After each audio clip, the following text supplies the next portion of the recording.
Bismillahirrahmanirrahim. Qala al-musannif rahimahullahu ta'ala wa nafa'ana bihi wa bi'ulumihi fid dharain amin. Wa an Mu'adz bin Anas wasallam iku qala dawuh sapa nabi man qadama ghaidan wa huwa qadirun ala ayyun fidahu da'ahu Allah subhanahu wa ta'ala ala ru'usil khalaiq yaumal qiyamah hatta yukhayyirahu minal huril ain ma sya. Masih membahas tentang bab ngempet emosinya, sabar ya.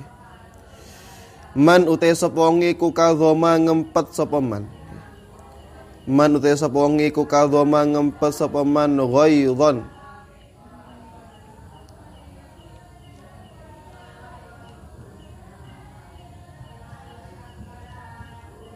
Ghaidon ing murka ngoten nggih. Wa huwa halih utaiman iku qadirun. Iku qadirun kang kuwasa sapa man ala ayyun fidahu. Kuwasa ala ayyun fidahu ing atase nglakokaken sapa man ing ghaidon.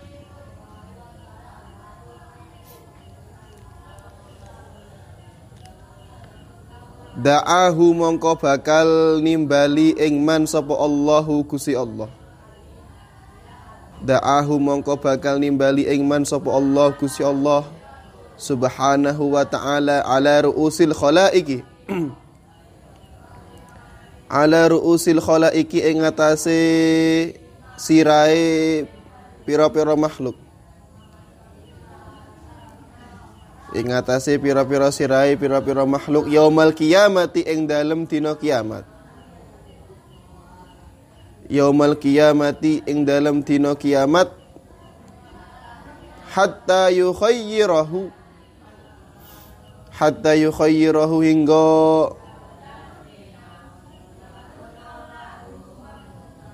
bisa milih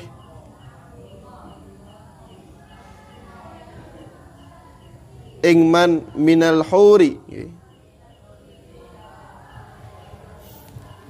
utawa maknane bisa milihaken sapa Allah ingman ngoten nggih, milihaken sapa Allah ingman nggih. Minal huri saking widodari, minal huril aini nggih, saking widodari ma ing perkara syaa kang minal huril aini nggih, saking widodari ma ing perkara syaa kang karep sapa man ing ma. Rawahu riwayataken ing hadis sapa Abu Dawud, Imam Abu Dawud wa Tirmidzi lan Imam Tirmidzi. Wa qala lan dawuh sapa Tirmidzi hadisun hasanun utawi hadal hadis iku hadis kang bagus sanate. Utawi hadal hadis iku hadis kang bagus sanate. Pun sebelum mengurai tentang hadis niki nggih, masih menjadi pertanyaan nggih. Banyak suatu hadis yang menerangkan barang siapa nglakoni ngene entuk bidadari. Nah nggih. Terus lek wong wedok entuk apa? Bidadara. Nah nggih. Sampai ada yang mengatakan barang siapa ngelakoni amal iki maka dia akan diberikan 40 bidadari bersama istrinya. Paham nggih? Kok piye bojone apakah enggak cemburu dengan bidadari? Nah, padahal bidadari adalah napa? Perempuan yang paling cantik di surga. Paham nggih? Itu banyak kaul nggih. Apakah istrinya mangke tersaingi, merasa tersaingi ketika nang nggih. Apakah juga akan cekcok di surga? Itu banyak kaul, termasuk kaul yang napa? Yang saya ingat adalah pertama ketika masuk surga, nggih. Segala barang sing elek ana nang donya itu dibuak, nggih. Apa elek iku? Sifat tua, elek, nggih. Penyakit elek, nggih. Entah itu penyakit dohir kayak watuk ngene iki, penyakit batin kayak ati, drengki, cemburu, hasud, enggak ada. Kemudian segala bau yang gak enak dibuang. Kotoran kayak wong BAB kencing dibuang. Paham nggih? Pertama itu. Artinya kalau udah orang masuk surga kayak enak rasa hasud, kemudian rasa cemburu enggak ada. Pertama. Paham nggih? Kemudian setiap hamba Allah perempuan yang masuk surga, walaupun paham ya, walaupun sudah dikatakan ada huril in adalah perempuan yang cantik yang akan melayani penduduk surga, tetap kalau misalkan ada 2 orang suami istri, tetap yang paling cantik adalah istri di duniawi.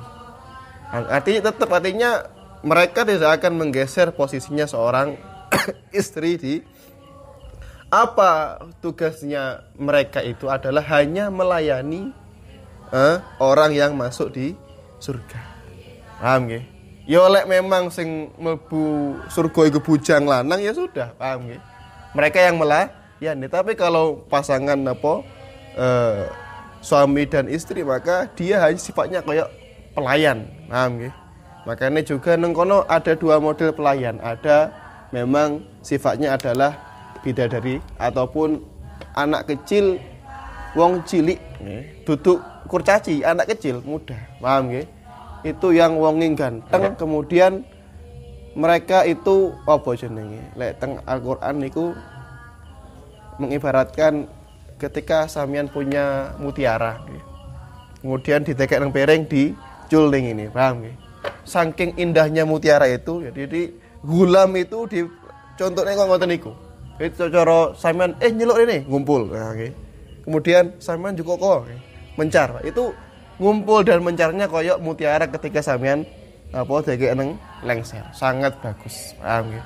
Jadi ada 2 orang yang modele pelayan dalam sinten surga nggih, yaitu huril ain kalih gulam niku.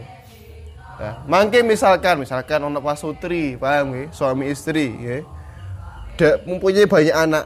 Ada 1 anak yang dari baru lahir langsung meninggal sebelum balik meninggal. Dia akan menjadi ketua, paham nggih, pelayan anak-anak kecil itu. Paham nggih? Jadi misalkan Pak Mboke elek, paham nggih. Anake kan gak ado teko Pak Mboke misalkan nggih.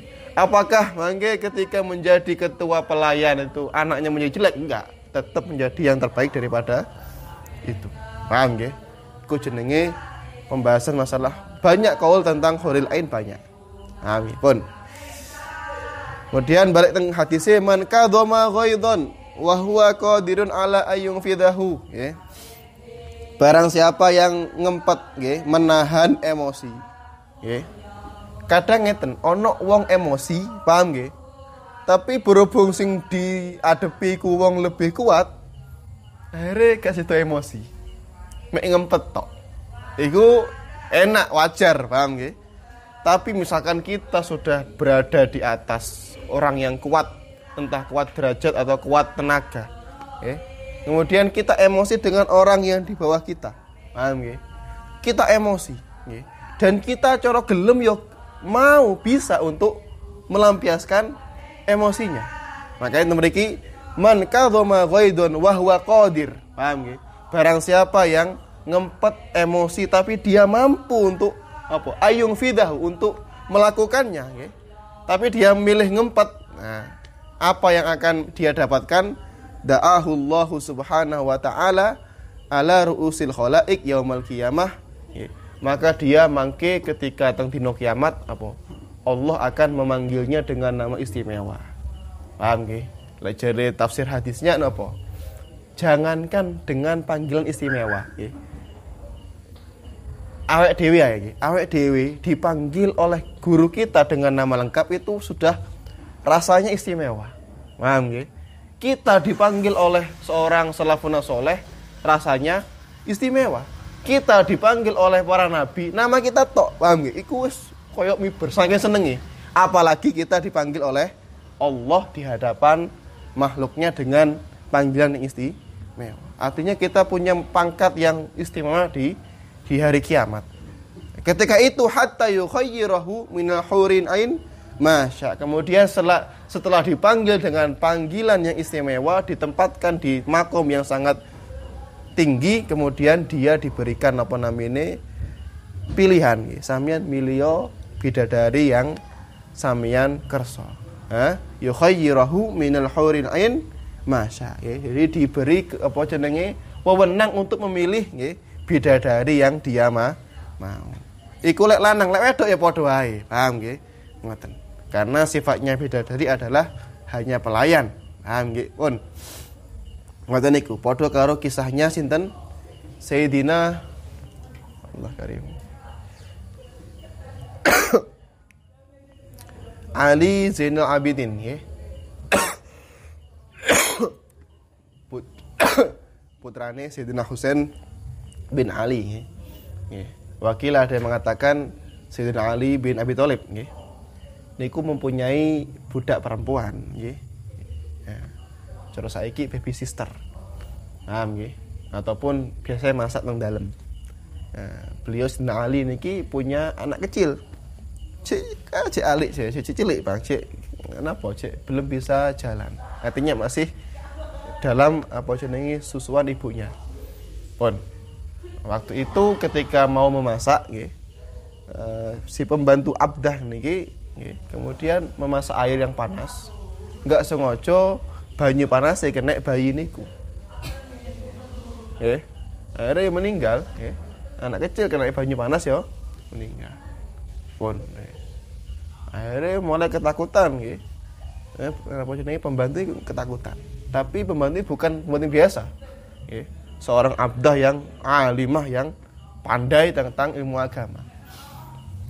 Akhirnya mendengar lek putranya niku bayi niku sedo sebab seorang apa namine pembantu niki akhirnya mau emosi, paham nggih? Mau meluapkan emosi karena yo piye jeneng anake kok sedo, paham nggih? Akhirnya dalil sinten namine seorang pembantu niki nggih. Teng ayat niku nggih, teng ayat, paham nggih? Wal kadhimina al-ghaidha wal 'afi 'anil nas, paham nggih? Jadi Gusti Allah itu seneng karo wong sing al-kadhimina al-ghaidha. Orang-orang sing ngempet emosi, paham nggih? Mendengar ngoten niku, gak situ emosi Sayyidina Ali, paham nggih? Wis. Akhirnya menang. Kan terusane wal kadhibina al-ghaidha wal 'afina 'anil nas. Dan Gusti Allah seneng karo wong-wong sing pemaaf kepada orang lain. Ya akhirnya di sepuro nggih. Kemudian bareng ngono ono lanjut ayat ya, paham nggih? Sampai endingnya napa? Pembantu itu malah dikai sedekah kemudian dimerdekakan. Sing awale kudune ku digepuki, paham nggih? Karena melakukan kesalahan besar, malah di sepuro dikai sedekah kemudian dimerdekakan. Paham nggih? Itu betapa buktinya Sayyidina Ali niku patuh tunduk dengan firman Gusti Allah. Paham nggih? Pun niku sesuai dengan hadis niki man qadama ghaidun. Kalau kita ngempet emosi karena yang dilawan adalah orang yang lebih tinggi, ya wajar. Paham nggih? Ya wajar. Kita kan enggak mampu untuk melampiaskannya. Tapi mriki boten. Yaitu wahwa qadirun nggih.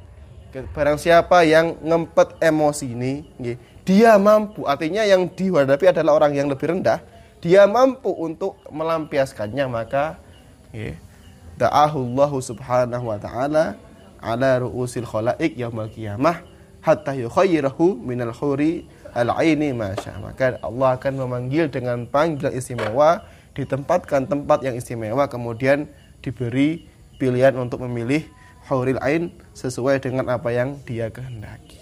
Paham nggih? Niku hadis rawahu Abu Dawud wa Tirmidzi, nggih. Hadis yang diriwayatkan oleh Abu Dawud dan Tirmidzi. Pun wa an Abi Hurairah radhiyallahu an. Lan saking Sayyidina Abi Hurairah namanya Abdurrahman bin Sukhr nggih. Anna rajulan sak temene nggih wong lanang siji iku kala dawuh sapa rajul dawuh lin nabi maring Gusti Nabi sallallahu alaihi wasallam. Niki sudah diulang-ulang nggih hadisnya nggih. Ada seseorang yang datang sowan ke Kanjeng Nabi kemudian dawuh ya Rasulullah ausini nggih. Ausini mugi paring wasiat jenengan ing ingsun. Ya Rasulullah, kula nyuwun wasiat, nyuwun nasihat dugi jenengan.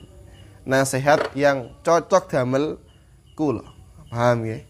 Akhire nggih, Nabi niku paham dengan siapa yang meminta nasihat, gimana keadaan dia, apa sifat-sifatnya. Ngoten nggih. Makane jenengan ketika ditanyai masalah agama, nggih, permasalahan dia pribadi, itu selain kita punya tampungan jawaban, kita harus tahu apa yang cocok untuk dia. Paham nggih? Apa yang terbaik untuk dia. Paham nggih ngoten. Soalnya ketika orang laki-laki sowan dengan Nabi minta wasiat, kan banyak wasiat. Takwallah, paham nggih? Berbuat baik kepada sesama nggih. Tapi niki beda. Nabi mengkhususkan wasiat sing model niki. Kenapa? Karena cocok dengan sifatnya. Ternyata teng sarahnya fulan ini adalah orang yang temperamental, sing emosian, sing gampang ngamuan. Akhirnya Nabi ketika dimintai wasiat oleh dia, qala dawuh sapa Nabi, nggih. Napa wasiate? La taghdab, nggih. La taghdab, aja murka sapa sira, nggih. Jadi diwasiati ojo ngamuan, jangan mudah emosi. Sampai Nabi niku ngulang-ulangi, saking pengen diperhatikan pengen diingat oleh dia, paham nggih? Faraddada mongko bolan baleni sapa Kanjeng Nabi, nggih. Miraron kelawan, nggih. Miraron kelawan bolan balen, nggih. Kelawan bolan balen, qala dawuh sapa Nabi, la taghdab, aja muring sapa sira, nggih. Jadi enggak cuma sekali, nggih. Ojo muring, nggih. La taghdab. Kenapa? Karena Nabi tahu persis dengan sifat dia. Paham nggih? Pun rawahu riwayataken ing hadis sapa Al-Bukhari Imam Bukhari. Paham nggih? Karena napa ini sampai teng syarahnya surat wal asri, innal insana lafi khusrin illal ladzina amanu wa amilus solihati wa tawassaw bil haqqi wa tawassaw bis sabr. Paham? Jadi kuncinya sakjane lho, sakjane ulama niku sing dawuh teng niku teng kitabe sakjane lho. Kuncinya orang itu di dunia namung loro, salat karo sabar. Paham nggih? Karena sabar itu banyak macamnya. Makanya teng napa teng karangane Adzkar Imam Nawawi dawe sabar ada 3. Paham nggih? Sabar ngempet apa namine? Sabar alal musibah. Sabar menerima musibah yang kita alami. Kemudian sabar alal ma'asi. Anil ma'asi. Sabar untuk menjauhi barang maksiat. Kemudian sabrun ala ta'ah. Paham nggih? Sabar menahan nggih, menjalani perintah Allah. Yo males yo, sabar kudu lah. Paham nggih? Ake-ake wong iku sabar ketika kena musibah sakit, musibah ngoten sabar nggih. Juga orang tuh banyak sabar ya ketika sabar untuk menjalani ketaatan. Cuman setunggal sing banyak gagal. Napa niku? Sabar untuk apa jenenge menahan, menjauhi dari segala kemaksiatan. Paham nggih? Ketika napa beliau dawuh sabar ada 3, kebanyakan orang gagal dari as-sabru anil ma'asi, itu enggak bisa. Paham nggih? Sabar untuk anil maknanya mujawazah, menjauhi dari maksiat itu enggak iso. Paham nggih? Banyak orang yang gagal di sabar yang ngempet sing teng mriki gagal. Paham nggih? Lek ngempet ketika kena musibah sabar bisa, paham nggih? Banyak yang bisa. Ngempet ketika kongkon ibadah mek Gusti Allah, salat wis subuh ndak turu wudu kemudian salat nggih. Melawan rasa malas, banyak yang lolos, tapi ketika diberi kesempatan maksiat dan dia mampu maksiat, maka dia banyak yang gagal. Paham nggih? Pun ngoten niku. Makane mungkin juga orang ini disambungkan adalah orang-orang yang enggak sabar tentang niku ngempet masalah maksiat, paham nggih? Kadang orang iku ketoke menengan. Ketoke mendel nggih. Digudo, diseneni, disinggung, dilokne gak ngamuk, nggih. Dia sabar ketika diberikan kayak gitu, dia sabar. Paham nggih? Dikongkon ibadah gelem, dia sabar. Tapi dia ketika dikongkon ngempet maksiat, dia enggak sabar. Banyak nggih wong ngono niku kathah nggih. Ketoke menengan rapi, paham nggih? Dilokne gak ngamuk nggih. Kayak masyaallah kayak wong sing jenenge anteng. Dikon ibadah ya pateng, tapi ketika disodorkan maksiat dia ndak kuat, gak sabar. Paham nggih? Banyak. Mungkin termasuk tiang niki yang didhawuhkan baik Kanjeng Nabi la taghdab la taktub. Makane kayak wingi jare kula, karena al-ghadab lek jare ulama niku enggak hanya emosi nggih. Ghadab itu juga rasa kepingin kita, pahami, kepada hal yang enggak faedah. Kayak wingi misalkan saya punya uang banyak, kemudian melihat kok ono mobil apik, pengen beli padahal punya mobil nggih. Pengen nuruti hawa nafsu itu juga dikatakan ghadab. Pun nggih. Pun kemudian wa an Abi Hurairah, lan saking Abi Hurairah radhiyallahu anhu qala dawu sapa Abu Hurairah. Qala dawu sapa Rasulullah Gusti Rasul sallallahu alaihi wasallam, ma yazalul bala'u bil mu'min. Niki. Ma yazalu ora kingsir-kingsir opo al bala'u musibah. Musibah tidak akan pernah berhenti. Niki paten nggih. Paten. Musibah tidak akan pernah berhenti nggih. Bil mukmini kelawan wong mukmin lanang, wal mukminati lan wong mukmin wadon nggih. Bil mukmini kelawan wong mukmin lanang wal mukminati lan wong mukmin wadon fi nafsihi ing dalem awak dhewene al mukmin wa waladihi lan anake al mukmin lan anake al mukmin wa malihi lan bondone al mukmin. Seorang mukmin atau mukminah itu tidak mungkin lepas dari musibah. Itu paten nggih. Entah musibah fi nafsihi dalam dirinya, ataupun musibah dalam malihi ataupun hartanya, paham nggih? Ekonomi ini moro-moro anjlok, paham nggih? Wa waladihi ataupun musibah nggih, musibah kepada anaknya. Paham nggih? Sampai kapan musibah iku entek? Hatta yalqa nggih. Hingga nemoni sapa mukmin Allah taala ing Gusti Allah, sampai sowan teng ngersani Allah ataupun mati. Paham nggih? Sampai meninggal. Walaupun wama alaihi lan ora ono ing ngatasi mukmin, lan ora ono iku ing ngatasi nggih, ono khabar muqaddam nggih. Lan ora ono iku ing ngatasi mukmin khati'atun utawi dosa siji.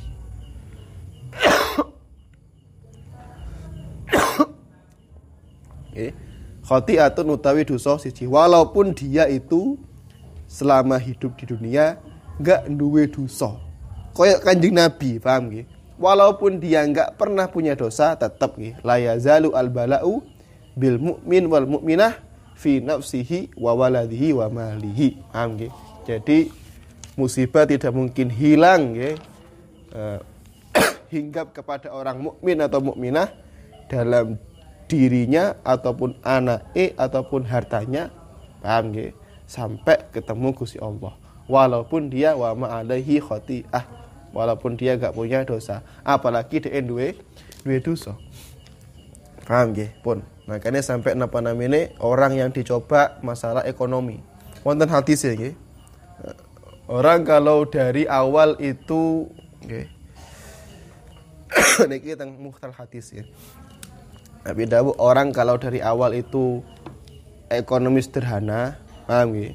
Kemudian dicoba dengan lebih sederhana itu, paham nggih? Sudah biasa. Tapi yang perlu dikasihani adalah kula nggih ketika ngaji ini rada aneh, paham? Tapi nggih ngoten niku. Ketika yang perlu dikasihani adalah orang yang biasa nyekel duit akeh, sugih, moro-moro bangkrut. Paham nggih? Moro-moro gak duwe-duwe blas. Paham nggih? Itu adalah orang yang perlu kita kasihani. Loh, kenapa? Paham nggih? Bukan lebih parahan orang yang dari awal sederhana, nggih. Cara wong kowe dhewe melarat nggih, kemudian malah gak ada duit biasa, nggih. Dia biasa. Kenapa kok Nabi malah menyuruh nggih membelas kasihani orang yang awal disuguhi kemudian dadak melarat? Kenapa? Karena memang berat bagi dia. Dia kebiasaan urip enak, sembarang enek tuku apa ae ana duwe. Jadi hidup di lingkaran serba ada, kemudian dikagetkan ke kehidupan yang serba enggak ada. Itu mentalnya lebih terkena daripada orang yang biasa enggak enek, kemudian yo dicoba yo gak enek padha wae. Paham nggih? Jadi orang yang ngoten niku lebih dikasihani. Nah, makanya sampai napa namine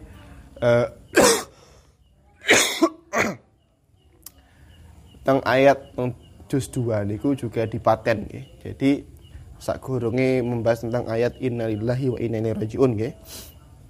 Niku memang napa namine manusia akan diberi musibah, paham nggih? Itu enggak luput dari harta nggih, pasangan, kemudian anak, kemudian jabatan, kemudian dan yang lain. Paham? Mesti melakukan itu mriku tok. Paham nggih? Makanya itu mriki dikatakan nafsihi wa walidihi wa malihi. Paham nggih?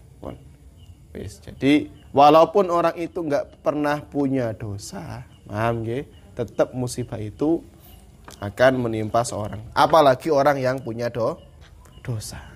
Paham nggih? Pun. Semakin banyak musibahnya, paham nggih? Semakin orang itu tinggi derajatnya. Paham nggih? Siapa yang paling tinggi, siapa yang paling banyak musibahnya? Kanjeng Nabi. Paham nggih? Makane asyadul balai niku al-anbiya'u summal amsal. Jadi paling napa gedene musibah niku. Kenapa ngeten lho nggih?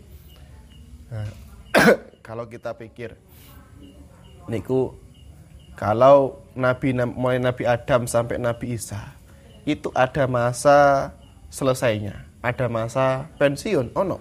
Paham nggih? Nabi Adam pensiun ketika muncul Nabi Adam, Idris.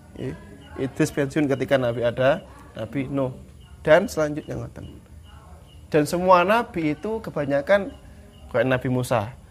Musa, awakmu tak utus neng kaum Bani Israel tok. Paham nggih? Nang Jawa gak. Paham nggih? Kemudian Nabi Isa juga diutus nang kaum tertentu. Tapi kalau Nabi Muhammad itu diutus untuk seluruh dunia. Dan masa pensiunnya enggak ada. Walaupun beliau meninggal tetap masih menjabat jadi nabi. Pun nggih, tak sambungne karo hadis kanjeng Nabi nggih. Setiap orang mukmin ataupun orang muslim yang meninggal uridat alayya a'mal ummati nggih. Jadi amal-amal napa namine umatku iku mbek malaikat ketika meninggal disetone nang aku nggih. Fa in wajadtuhu khairan fahamidullah. Ketika aku menemukan amal iku apik, maka aku mengatakan alhamdulillah, bersyukur nggih.